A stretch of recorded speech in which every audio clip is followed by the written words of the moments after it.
आज आहे 19 जानेवारी 2025 आणि आज मी जात आहे देरडा तालुका गंगापूर जिल्हा संभाजीनगर या गावाला जात असते. त्या कार्यक्रमानिमित्त जात असताना म्हणलो या ठिकाणी शेतकऱ्याला अंदाज जावा, कारण की या ठिकाणी कांदा लागवड म्हणजे केलेली आहे.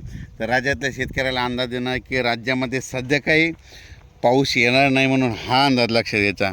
राज्यातल्या सर्व शेतकऱ्याला सांगू इच्छितो की राज्यामध्ये सांगायचं झालं तर पूर्व विदर्भ, पश्चिम विदर्भ, दक्षिण महाराष्ट्र, उत्तर महाराष्ट्र, कोकणपट्टी, खानदेश, मराठवाडा आता जवळपास 1 फेब्रुवारीपर्यंत हवामान कोरडं राहणार आहे. पाऊस काही येणार नाही म्हणून हा अंदाज लक्षात येतो. पण राज्यातल्या शेतकऱ्याला सांगू इच्छितो की राज्यामध्ये जवळपास सांगायचं झालं तर आता जवळपास म्हणजे 1 फेब्रुवारीपर्यंत हवामान कोरडंच राहणार आहे. थंडी दररोज वाढत जाणार आहे म्हणून हा अंदाज लक्षात घ्यायचा.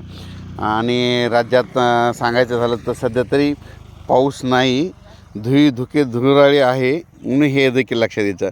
पण राज्यामध्ये मात्र आता थंड दररोज तीव्र थंडीची लाट येत राहणार आहे. दिवसा देखील थंड वारे सुटल्याच्यानंतर झाडाखाली थंड लागणार आहे म्हणून हा अंदाज लक्षात घ्यायचा. तर जे कांदा उत्पादक शेतकरी त्यांनी कांदा लागवड करायला हरकत नाही. मका देखील काढणीसाठी काही हरकत नाही. त्याच्यानंतर वीटभट्टीवाल्यासाठी आनंदाची बातमी, पाऊस काही येणार नाही म्हणून काही चिंता करायची गरज नाही. राज्यात मात्र सध्या तरी 15 दिवस पावसाचं वातावरण नाही. आता नेमका शेतकऱ्याचा हरभरा काढणीस आलेला आहे, त्यांच्यासाठी आनंदाची बातमी, कारण की सध्या पाऊस येणार नाही, काही चिंता करायची गरज नाही. त्याच्यानंतर परत द्राक्ष बागायतदारासाठी आनंदाची बातमी, सध्या काही पाऊस येणार नाही म्हणून हे देखील लक्षात घ्यायचं.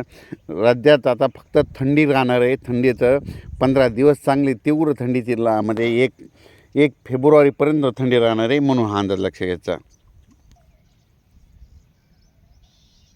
राज्यातल्या शेतकऱ्याला सांगू इच्छितो की राज्यामध्ये आता पाऊस काय येणार नाही, त्यांच्यामुळे चिंता काय करायची गरज नाही.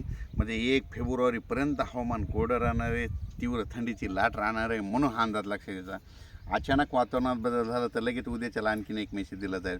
पण राज्यात मात्र पाऊस नाही म्हणून वीटभट्टीवाल्यांना सुद्धा आनंदाची बातमी, द्राक्षेवाल्यासाठी आनंदाची बातमी, कांदे काढण्यासाठी आनंदाची बातमी, ज्यांच्या मिरच्या वाळू घालायच्या त्यांच्यासाठी चांगली बातमी, त्याच्यानंतर ज्यांचे चना काढायचे त्यांच्यासाठी आनंदाची बातमी, म्हणजे राज्यात तूर काढणाऱ्या शेतकऱ्यासाठी आनंदाची बातमी. राज्यात पाऊस काही येणार नाही म्हणून हा अंदाज लक्षात घ्यायचा. धन्यवाद.